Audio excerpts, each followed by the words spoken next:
اس آسمان کے فرشتوں نے مجھے کہا یا رسول اللہ آپ حجامہ ضرور کروایا کریں، جس کو ہم کپنگ کہتے ہیں۔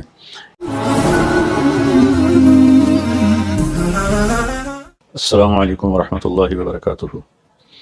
بسم اللہ الرحمن الرحیم والصلاة والسلام علی رسول الکریم، اما بعد، فقال النبی صلی اللہ تعالی علیہ وسلم ما مررت على ملأ من الملائکة فی سماء من السماوات الا قال یا رسول اللہ علیک بالحجامہ۔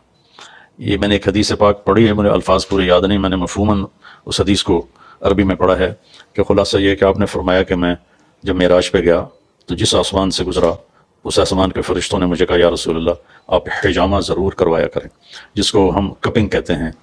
یہ فطری طور پر طبیعی علاج ہے جسم کی تمام امراض کے لیے، اور ہمارے ملک میں اس کا زیادہ رواج نہیں۔ میں نے آج حجامہ پہ اس لیے یہ کلپ ریکارڈ کروایا کہ آج میں نے خود، یا میرے یہ دو نشان آپ کو نظر آ رہے ہوں گے، یہ حجامہ کے ہیں، میں نے آج کروایا تھا۔ تو اللہ کے نبی نے آخری سفر میں، حج کے سفر میں بھی یہ جو پاؤں ہیں اس کے یہاں پر آپ نے حجامہ ادھر اور ادھر کروایا تھا حجۃ الوداع میں احرام کی صورت میں۔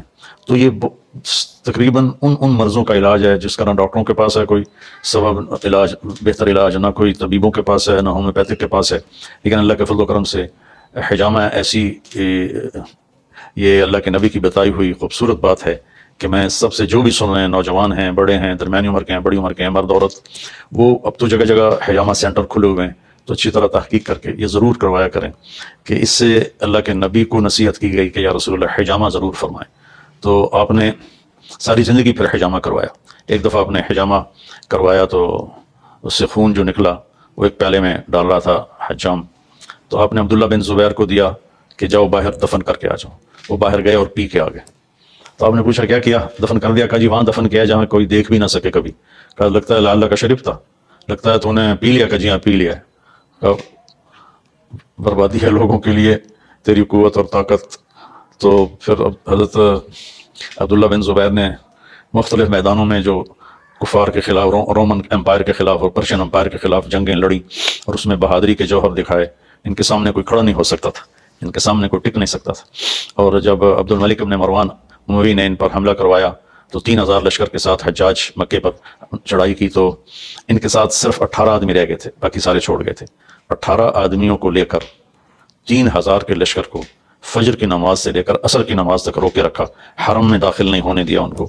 اتنی اللہ نے طاقت دی تھی۔ وہ دونوں ہاتھوں سے لڑ رہے تھے، دونوں ہاتھوں میں تلوار تھی، اور 72 سال عمر تھی اس وقت جب انہوں نے 3000 کے لشکر کو روکے رکھا عصر تک۔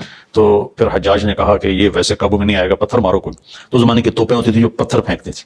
تو جہاں آج کل حکومت سعودیہ کے مہمان ٹھہرتے ہیں، ہوٹل ہے جبلیہ بی قبیس، یہاں پر انہوں نے وہ توپیں نصب کی اور اوپر سے پتھر پھینکنے شروع کیے۔ وہ پتھر نہیں، وہ اتنے بڑے بڑے پتھر پھینکتی تھی۔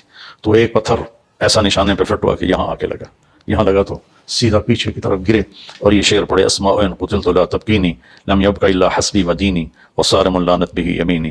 اسماء والدہ کا نام ہے، ابوبکر صدیق رضی اللہ عنہ کی بیٹی، حضرت عائشہ کی بہن، ماں دو تھیں اور باپ ایک۔ کا اسماء اگر اب میں قتل کیا جاؤں تو رونا نہیں، میرا سب نے ساتھ چھوڑا، میری تلوار نے اور میرے دین نے میرا ساتھ دیا، باقی سب چھوڑ گئے، اور پھر سوڈانیوں نے بڑھ کر آپ کو شہید کر دیا۔